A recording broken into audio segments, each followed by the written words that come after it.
वर्धा जिल्ह्यातील हिंगणघाट मतदारसंघातील माजी आमदार राजूती मांडे हिंगणघाट मतदारसंघातून अपक्ष म्हणून उभे राहिले। अशात त्यांनी मतदारांचे लक्ष वेधून घेण्याकरिता चक्क गौतमी पाटील यांना हिंगणघाटमध्ये आणून हिंगणघाट येथील मुख्य मार्गाने रॅली काढून रोड शो करण्यात आला। यावेळी माजी आमदार राजूती मांडे, कृषी उत्पन्न बाजार समिती सुधीर नेत्यांसह कोठारी आणि गौतमी पाटील यांच्या उपस्थितीत रॅली मिरवणूक काढण्यात आली, रोड शो काढण्यात आला। हिंगणघाट वासियांनी गौतमी पाटील यांना बघण्याकरिता गर्दी केली होती। यावेळी हिंगणघाट येथील पोलिसांनी कडक बंदोबस्त ठेवण्यात आला होता। हिंगणघाट मतदारसंघामध्ये काट्याची टक्कर होण्याचे चित्र उघड आहे।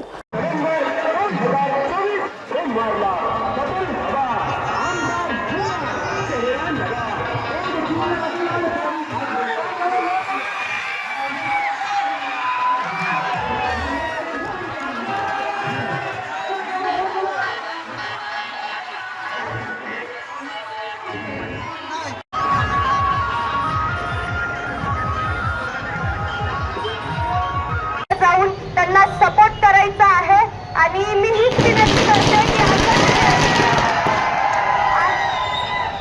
विनंती करते की तुमचं हेच प्रेम राजू भाऊंवर कायम राहू द्या आणि 10 नंबर बटन दाबून ट्रक या चिन्हाला विजय करा।